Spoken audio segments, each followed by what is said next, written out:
Subscribe now and press the bell icon. Never miss an update. नमस्कार मेरे प्यारे सभी भावी शिक्षकों को शिक्षण विधियों के बिल्कुल नए प्रश्न टेस्ट नंबर 61 में हल करने वाले हैं। दोनों लेवल के लिए काफ़ी ज़्यादा उपयोगी है। 20 क्वेश्चन है, टारगेट 10 क्वेश्चन का है, लेकिन एग्ज़ाम में ज़्यादा क्वेश्चन सही करने हैं तो यहाँ 15 प्लस आपके सही होने चाहिए। तो चलिए शुरू करते हैं इस वीडियो को। बिल्कुल आपको हर प्रश्न के साथ में नए फैक्ट जानने को मिलने वाले हैं। तो चलिए पहला क्वेश्चन देखेंगे साथियों। तो प्रश्न नंबर 1 देखेंगे साथियों। प्रश्न नंबर 1 है, निम्न में से कौन सा कथन प्रबलन कौशल का घटक नहीं है?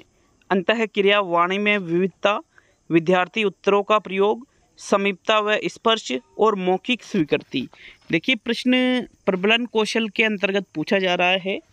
प्रबलन कौशल, जिसको हम पुनर्बलन कौशल के नाम से भी जानते हैं।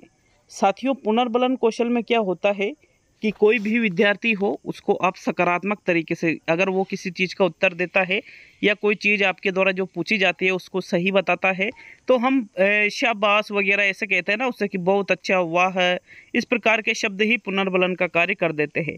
वैसे अन्य भी पुनर्बलन के स्रोत होते हैं, जैसे कुछ इनाम देना वगैरह। तो यहाँ पर देखिए प्रबलन कौशल का घटक नहीं है, ये पूछा है। मौखिक स्वीकृति, मतलब मौखिक रूप से अगर आप हाँ कर देते हो तो विद्यार्थी को अच्छा लगता है, ये भी पुनर्बलन में आ जाएगा। समीपता व स्पर्श, आप समीप जा कर के उसके कंधे पे हाथ रख के उसको कहते हो कि शाबाश, तो ये भी पुनर्बलन में आ जाएगा। विद्यार्थी उत्तरों का प्रयोग, ये भी पुनर्बलन में आ जाता है। लेकिन अंतःक्रिया, वाणी में विविधता, ये प्रबलन या पुनर्बलन कौशल के घटकों में नहीं आता है। मतलब यहाँ पर विकल्प नंबर कौन सा सही है? आपका प्रथम विकल्प सही है प्रश्न 1 में। इसके बाद में 8 बजे आपके पर्यावरण का टेस्ट आ रहा है, जो कि लेवल 1 के लिए और लेवल 2 के लिए, दोनों के लिए उपयोगी है। क्यों है? क्योंकि कक्षा 5 से लेकर के कक्षा 10वीं तक की जो सामाजिक और पर्यावरण की किताबें हैं उनसे ये टेस्ट बनाया गया है। साइंस की किताबों को भी इसमें सम्मिलित किया गया है। साइंस के भी कुछ क्वेश्चन हैं आरबीएससी की बुक्स से, ठीक है। इसलिए दोनों लेवल के लिए काफ़ी ज़्यादा इम्पोर्टेंट है। संपूर्ण रूप से 30 प्रश्न ही आरबीएससी की बुक से लिए गए हैं। तो इस टेस्ट को जरूर देखिएगा सुबह 8 बजे वाले को, चाहे आप लेवल 1 से हो या लेवल 2 से हो, लेवल 2 में एसएसटी से हो या साइंस मैथ्स से, सभी के लिए बेहद ही उपयोगी है वो टेस्ट। तो प्रश्न नंबर 2 पे आते हैं। दूसरा क्वेश्चन है, वर्तनी का विधिवत ज्ञान किस स्तर पर हो जाना चाहिए? प्राथमिक स्तर पर, उच्च प्राथमिक स्तर पर, माध्यमिक स्तर पर और उच्च माध्यमिक स्तर पर। तो देखिए वर्तनी का विधिवत ज्ञान मतलब बच्चों को वर्तनी की शिक्षा हमें सही तरीके से किस स्तर पर दी जानी चाहिए। अब हम किस स्तर पर, जब बच्चा पढ़ने आता है तब से ही, शुरू से ही हम वर्तनी की शिक्षा बच्चों को देने लग जाते हैं। मतलब प्राथमिक स्तर तक, लगभग 5वीं तक तो बच्चों को जो वर्तनी का विधिवत ज्ञान है वो हो जाना चाहिए साथियों। विकल्प नंबर 1 सही है प्रश्न 2 में। नेक्स्ट आएंगे प्रश्न नंबर 3 की तरफ। तीसरा क्वेश्चन है आपके, इनमें से कौन सा प्रश्न कौशल के लिए सही नहीं है? प्रश्न कौशल के लिए सही नहीं है, ठीक है।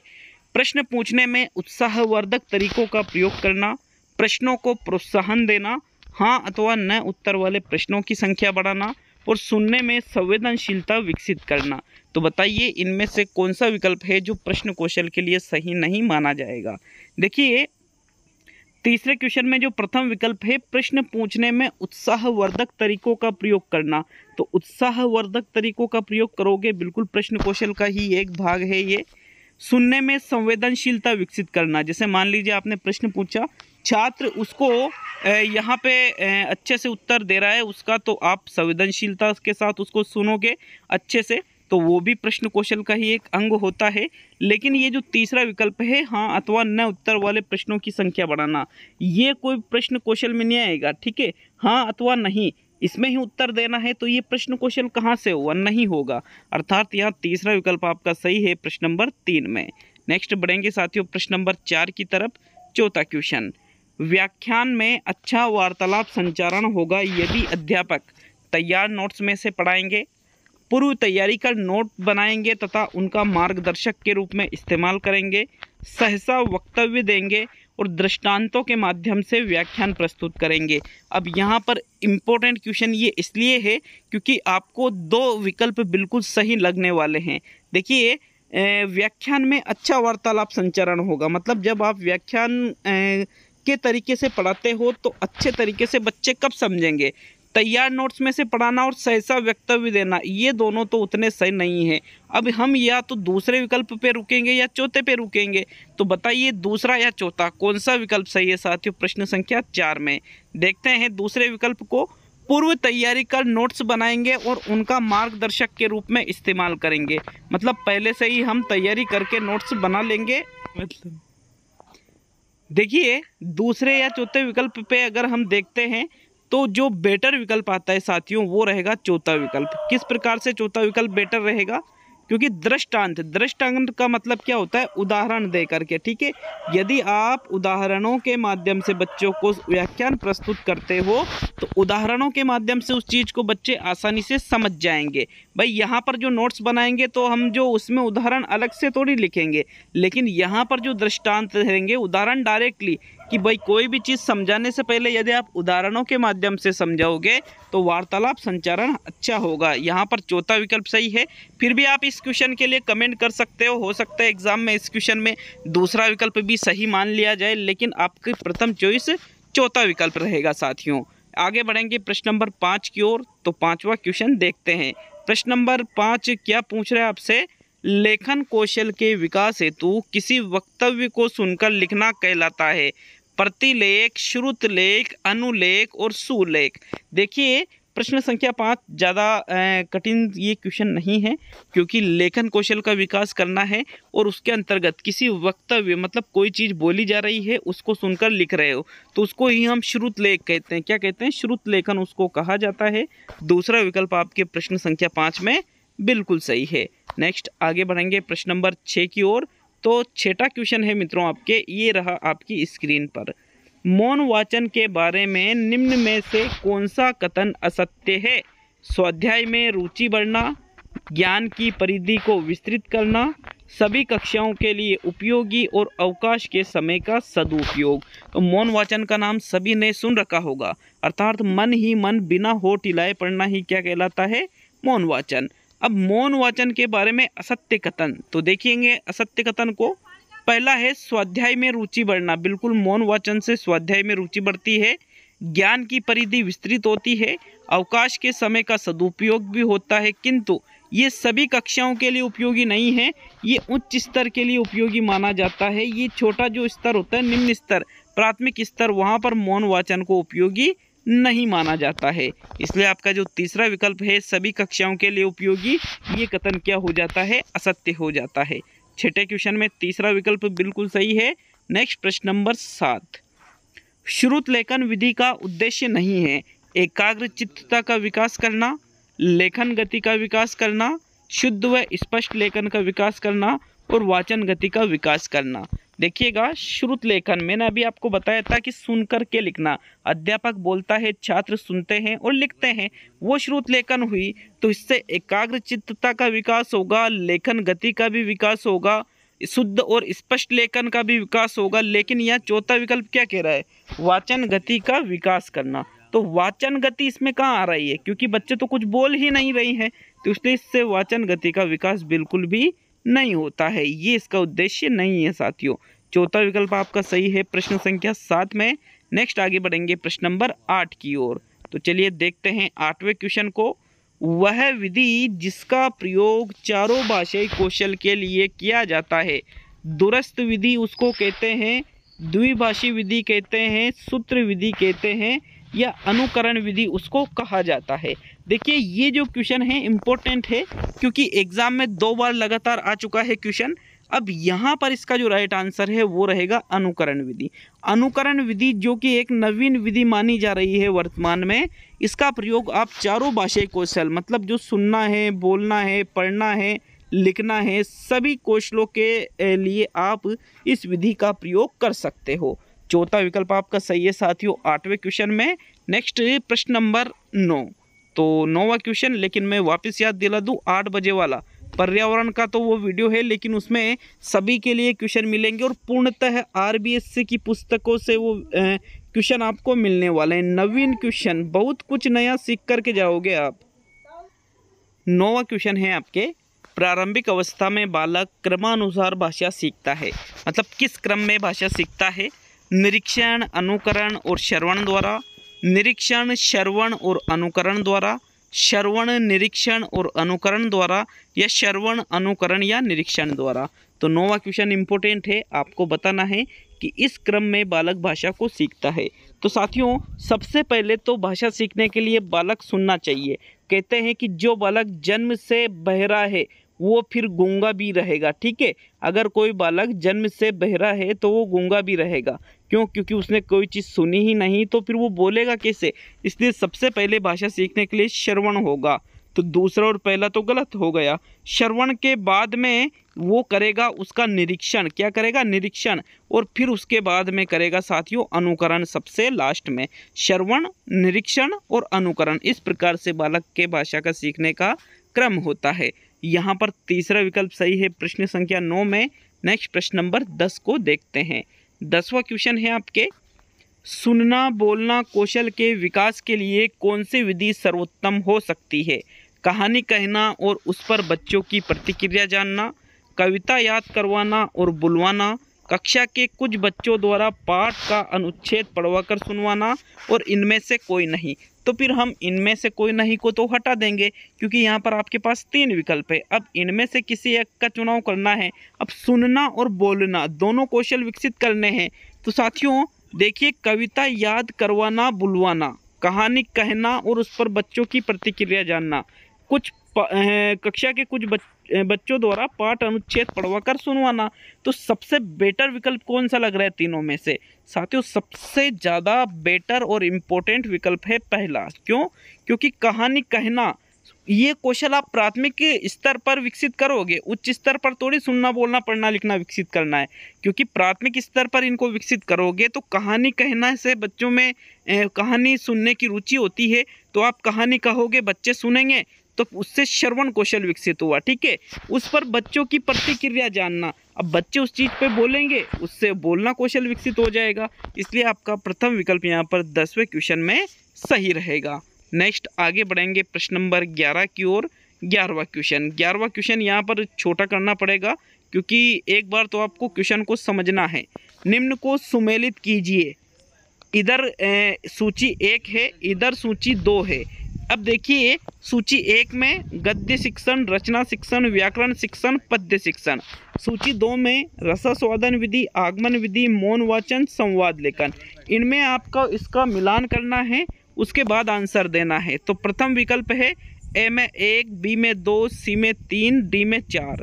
दूसरा विकल्प है ए में 4, बी में 3, सी में 2, डी में 1। तीसरा विकल्प है ए में 1, बी में 4, सी में 3 और डी में 2। और चौथा और अंतिम विकल्प है ए में 3, बी में 4, सी में 2 और डी में 1। तो कौन सा विकल्प यहाँ पर सही तरीके से मैच कर रहा है? साथियों बताइए राइट आंसर। सोच समझकर थोड़ा टाइम आप ले सकते हो, वीडियो को रोक करके आप अच्छे से देख करके इस क्वेश्चन का आंसर दीजिएगा। तो प्रश्न संख्या 11 में इसका राइट आंसर रहेगा चौथा विकल्प। कैसे? ए में तीसरा विकल्प सही है, गद्य शिक्षण में मौन वाचन किया जाता है। बी में चौथा विकल्प सही है, रचना शिक्षण में यहाँ पर संवाद लेखन के माध्यम से। संवाद लेखन आ रहा है ना, तो लेखन के माध्यम से रचना, और संवाद के माध्यम से कि भाई कैसे करोगे रचना। सी में यहाँ पर दूसरा विकल्प सही रहेगा, सी में, ठीक है। सी में व्याकरण शिक्षण के लिए आगमन विधि सर्वश्रेष्ठ होती है। और डी में प्रथम विकल्प पद्य शिक्षण में क्या किया जाता है? रसास्वादन विधि का प्रयोग किया जाता है। तो इस प्रकार से आपका कौन सा विकल्प सही है? 11वें क्वेश्चन में चौथा विकल्प सही है। क्लियर है ये क्वेश्चन भी सभी के साथियों? नेक्स्ट प्रश्न नंबर 12 पे आते हैं। तो 12वां क्वेश्चन वापस देखिएगा। निगमन विधि में छात्र सामान्य से विशिष्ट की ओर अग्रसर होता है, विशिष्ट से सामान्य की ओर अग्रसर होता है, सामान्य से सामान्य की ओर अग्रसर होता है, या विशिष्ट से विशिष्ट की ओर अग्रसर होता है। देखिएगा, एक होती है आगमन विधि और यहाँ पर पूछी जा रही है निगमन विधि। आगमन विधि में बालक विशिष्ट से सामान्य की ओर अग्रसर होगा, लेकिन जो निगमन विधि है इसमें बालक सामान्य से विशिष्ट की ओर बढ़ता है। तो प्रथम विकल्प आपके प्रश्न संख्या 12 में सही है। नेक्स्ट प्रश्न नंबर 13 पे आते हैं साथियों। 13वां क्वेश्चन है आपके, ये देखिएगा प्रश्न नंबर 13 को। भाषा की कक्षा में कहानियाँ मनोरंजन का साधन होती है, पाठ्य पुस्तक का एक पार्ट होती है, विभिन्न प्रकार की भाषाई संरचनाएं और चिंतन विकास की संभावनाएं लिए होती है और श्रवण कौशल के विकास का एकमात्र साधन है। इंपॉर्टेंट क्वेश्चन है। देखिए, मनोरंजन का साधन ही मानोगे कि आप कहानियों को? नहीं, पाठ्य पुस्तक का एक पाठ, कहानियाँ सिर्फ पाठ ही नहीं होती है, बल्कि ये विभिन्न प्रकार की भाषाई संरचनाएं और चिंतन विकास की संभावनाएं लिए होती है, क्योंकि कहानियों के माध्यम से बालक में चिंतन का विकास होगा, चिंतन शक्ति का, और भाषाई संरचनाएं जो होती है विभिन्न प्रकार की अलग अलग, वो उसमें सम्मिलित होती है। तीसरा विकल्प आपका 13वें क्वेश्चन में सही है। प्रश्न नंबर 14 की ओर बढ़ते हैं। चौथा विकल्प है वो कैसे गलत है? श्रवण कौशल के विकास का एकमात्र साधन। तो क्या कहानियों से ही श्रवण कौशल विकसित होता है? अन्य चीज़ों से नहीं होता है। अन्य और भी बहुत सी चीज़ें हैं जिनसे श्रवण कौशल का विकास होगा, इसलिए ये भी गलत हो जाता है। तो ओनली तीसरा ही विकल्प आपके प्रश्न संख्या 13 में सही है साथियों। आगे बढ़ेंगे प्रश्न नंबर 14 की ओर। तो साथियों प्रश्न नंबर 14 में देखते हैं, दंडान्वय विधि में पद्य का अन्वय इस प्रकार किया जाता है। अलग अलग पदों का प्रयोग करना, अलग अलग पदों का एक वाक्य बनाकर प्रयोग करना, विशेषण आदि का पूर्व प्रयोग कर अलग अलग वाक्य का अन्वय करना, और अन्वय नहीं है, सॉरी, ये अन्वय लिखा था, है ना, अन्वय, सभी पदों का एक साथ प्रयोग करके। तो साथियों एक होती है दंडान्वय और एक होती है खंडान्वय। खंडान्वय विधि और दंडान्वय विधि। दंडान्वय विधि में पद्य का अन्वय किस प्रकार से किया जाता है? प्रश्न संख्या 14 में सही विकल्प का चयन कीजिएगा। बताइए प्रश्न संख्या 14 में कौन सा विकल्प सही है? तो साथियों प्रश्न संख्या 14 में जो सही विकल्प है वो रहेगा थर्ड विकल्प, विशेषण आदि का पूर्व प्रयोग कर अलग अलग वाक्य का अन्वय करना। देखिए, अलग अलग वाक्य जो है उनको अन्वय किया जाता है, मतलब एकत्रित किया जाता है। जैसे विशेषण आदि जो चीज़ें होती हैं इनको पहले ही लगा करके जो अलग अलग वाक्य है उनको अन्वय करना ही दंडान्वय में पद्य का अन्वय करते हैं। विकल्प नंबर थर्ड ही सही रहेगा प्रश्न नंबर 14 में। नेक्स्ट आगे बढ़ेंगे प्रश्न नंबर 15 की ओर। तो 15वां क्वेश्चन आपके आता है साथियों, अनुकरण परिस्मरण विधि किसे कहा जाता है? सैनिक विधि को, प्रत्यक्ष विधि को, प्रयोजना विधि को और व्याख्यान विधि को। अनुकरण परिस्मरण विधि किसे कहेंगे बताइएगा प्रश्न संख्या 15 में सही आंसर। देखिए, व्याख्यान विधि को तो नहीं कहा जाता है, प्रयोजना विधि का भी कभी आपने नाम पढ़ा ही नहीं होगा ऐसा, तो इसको भी हम हटा देते हैं। अब प्रत्यक्ष और सैनिक दो विकल्प आपके पास बचे हैं। तो साथियों अनुकरण परिस्मरण विधि सैनिक विधि को कहा जाता है। किसको कहा जाता है? सैनिक विधि को। विकल्प नंबर आपका एक सही है प्रश्न 15 में। नेक्स्ट आगे बढ़ेंगे साथियों प्रश्न नंबर 16 की ओर। 16वां क्वेश्चन है आपके, पर्यवेक्षित अध्ययन विधि के जन्मदाता कौन है? डेजी जॉन मोरविल, किलपेट्रिक, जॉन ड्यूवी और अरस्तु। तो पर्यवेक्षित अध्ययन विधि अरस्तु तो पहले के थे, तो इन्होंने तो नहीं दी है। देखिएगा, किलपेट्रिक ने प्रयोजना विधि दी है और पर्यवेक्षित अध्ययन विधि के किसके द्वारा दी गई है? डेजी जॉन मोरविल के द्वारा। तो विकल्प नंबर आपका एक सही है 16वें क्वेश्चन में। नेक्स्ट प्रश्न संख्या 17 की ओर आते हैं। प्रश्न नंबर 17 है, वह विधियां जिनके प्रयोग में विद्यार्थियों की स्व पहल व प्रयास शामिल हैं, निम्न में से किसका उदाहरण है? निगमनात्मक विधि का, अधिगमकर्ता केंद्रित विधियों का, परंपरागत विधियों का, अंतर्वैयक्तिक विधि। तो यहाँ पर प्रश्न नंबर 17 में इजी क्वेश्चन है। इजी कैसे है? क्योंकि क्वेश्चन में ही दे दिया गया है कि जिन विधियों में विद्यार्थियों की स्व पहल, मतलब विद्यार्थी खुद पहल करके, खुद प्रयास करके, खुद ही उसमें शामिल होते हैं, तो उसको कहा जाता है अधिगमकर्ता केंद्रित विधि। क्योंकि ये सीखने वाले कौन होते हैं? विद्यार्थी। और वहाँ पर विद्यार्थी को ही क्या कहते हैं? अधिगमकर्ता। तो उसमें खुद ही सक्रिय रह के उस चीज़ को सीख रहे हैं, इसलिए इनको अधिगमकर्ता केंद्रित विधि के नाम से जाना जाता है। दूसरा विकल्प आपके 17वें क्वेश्चन में सही है साथियों। नेक्स्ट प्रश्न नंबर 18 पे आते हैं। 18वां क्वेश्चन है आपके, प्रोजेक्ट शिक्षण विधि किससे संबंधित है? फ्रोबेल, जॉन ड्यूवी, आर्मस्ट्रॉन्ग और अरस्तु। तो साथियों आर्मस्ट्रॉन्ग से संबंधित तो है खोज विधि, फ्रोबेल से संबंधित है किंडरगार्टन विधि, और जो जॉन ड्यूवी है इनसे संबंधित है आपके प्रोजेक्ट विधि। इसके पहले के क्वेश्चन में मैंने आपको बताया था कि प्रोजेक्ट विधि किलपेट्रिक ने दी है, तो बिल्कुल प्रोजेक्ट विधि के जनक की पूछे तो जनक किलपेट्रिक है। लेकिन जॉन ड्यूवी की जो विचारधारा थी, प्रयोजनवादी विचारधारा, उस पर आधारित ये विधि है जिसमें करके सिखाया जाता है। विकल्प नंबर आपका 2 सही है प्रश्न 18 में। नेक्स्ट प्रश्न नंबर 19 पे आते हैं, जो कि आपका सेकंड लास्ट क्वेश्चन है, बहुत ही इम्पोर्टेंट। यदि हम चाहते हैं कि विद्यार्थियों का भाषा पर पूरा अधिकार हो, तो उन्हें ऐसे लेखकों की रचनाएं पढ़ने को दी जाए जिनका भाषा पर अच्छा अधिकार हो। यह कथन किस शिक्षण विधि के संदर्भ में कहा गया है? भाषा संसर्ग विधि के संदर्भ में, सूत्र विधि के संदर्भ में, पाठ्य पुस्तक विधि के संदर्भ में, या प्रयोग विधि के संदर्भ में?